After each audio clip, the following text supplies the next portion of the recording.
Assalamualaikum warahmatullahi wabarakatuh. Saya akan mencoba menyampaikan sedikit keterangan tentang tata cara atau kaifiyah dalam memotong kuku.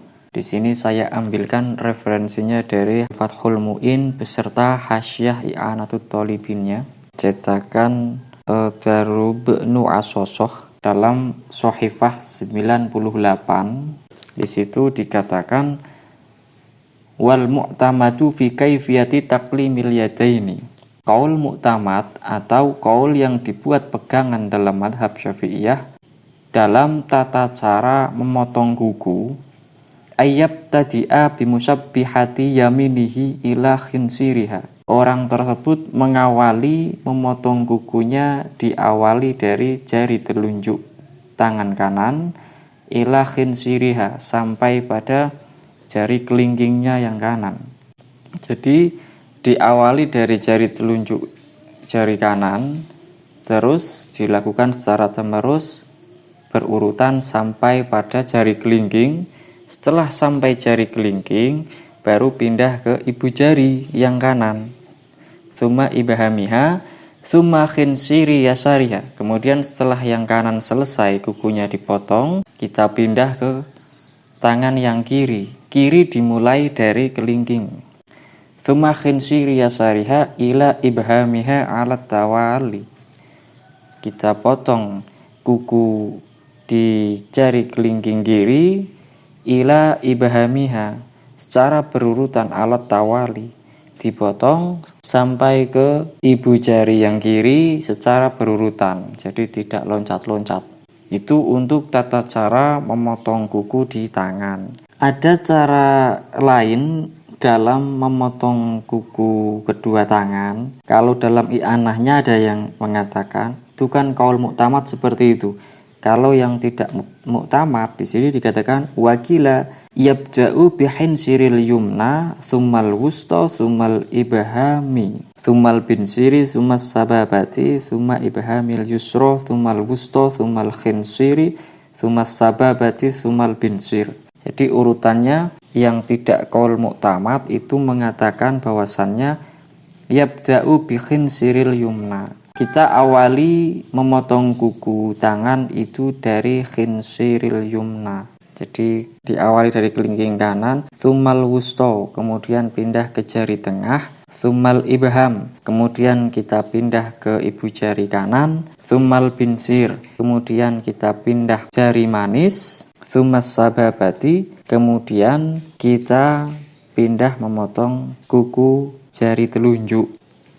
Tsumma ibhamil yusra, kemudian setelah itu pindah ke tangan kiri, kita awali dari ibu jari kiri, tsummal wusta, kemudian lompat ke jari tengah, tsummal khinsiri, kemudian pindah ke kelingking kiri, tsummas sababati, kemudian pindah ke jari telunjuk, tsummal binsiri, yang terakhir potong kuku yang ada di jari manis yang kiri. Itu jadi ada dua versi dalam tata cara memotong kuku kedua tangan. Kenapa tata caranya seperti itu? Di sini diterangkan memotong kuku dengan cara seperti itu ada hikmahnya.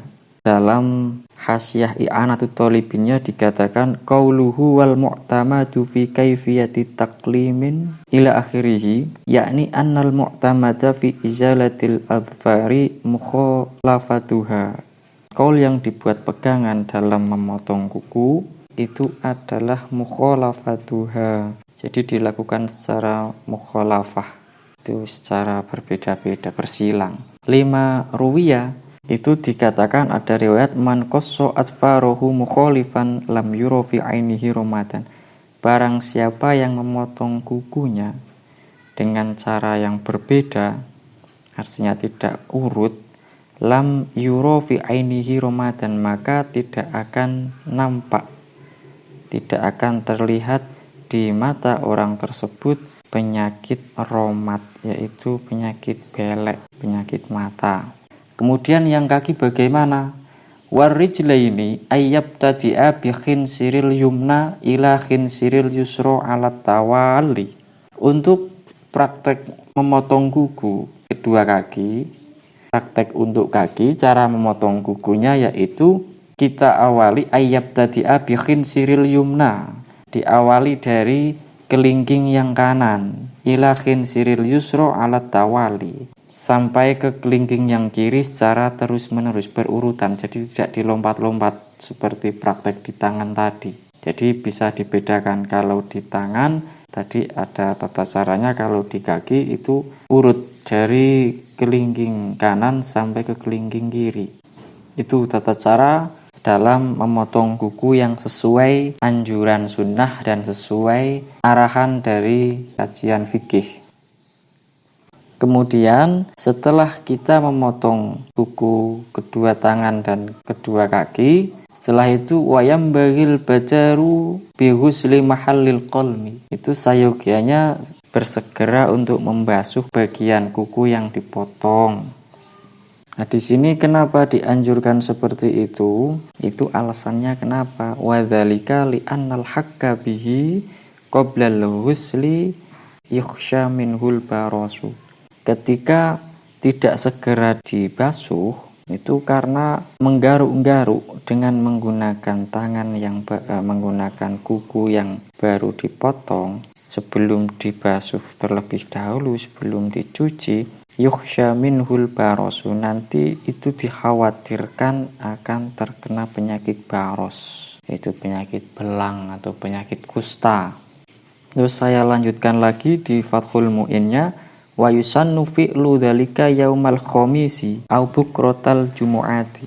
Nah, ini kesunahannya melakukan ini tadi, memotong kuku itu disunnahkan yaumal khamisi, pada hari Kamis, au bukratal jumu'ati, atau di pagi harinya hari Jumat. Kalau kita lihat di Hasyiah I'anatut Thalibinnya, di situ dikatakan kenapa harus hari Kamis. Ada wa akhraja ad-Dailami fi Musnadil Firdausi. Imam ad-Dailami meriwayatkan di dalam Musnad al-Firdaus an Abi Hurairah marfu'an, dari jalur sahabat Abi Hurairah marfu'an secara marfu'. Jadi ini hadis marfu' yang berbunyi man arada ayya manal faqra wa shikayatal ama wal barasi wal jununi fal yaqlim adfarahu yaumal khamisi ba'dal asri.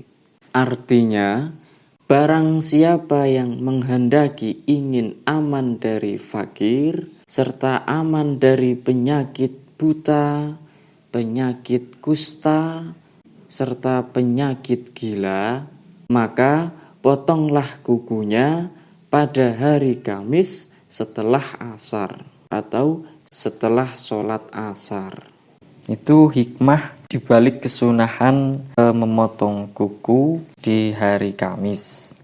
Atau Kamis kita terlewat, lupa tidak memotong kuku, kita bisa menggantinya di hari Jumatnya, di pagi hari Jumatnya. Di sini ada keterangan yang menyebutkan wa akhrajat Tabrani an Aisyah radhiyallahu anha. Imam At-Tabrani meriwayatkan dari jalur Sayyidah Aisyah radhiyallahu anha, annan nabiyya, bahwasannya Nabi Muhammad sallallahu alaihi wasallam qala, bersabda, man qala ma adfarahu yaumal jum'ati wuqiya minas su'i ila misliha, yang artinya barang siapa memotong kukunya, semua kukunya pada hari Jumat, maka orang tersebut akan terjaga dari kejelekan ila misliha, sampai pada semisalnya Jumat. Jadi akan terjaga dari kejelekan 1 minggu penuh ya. Jadi sampai pada Jumat. Mungkin cukup sekian prakteknya, semoga bermanfaat. Mohon maaf atas segala kesalahan ataupun kekurangan. Wallahul muwaffiq ila aqwamit thoriq. Wassalamualaikum warahmatullahi wabarakatuh.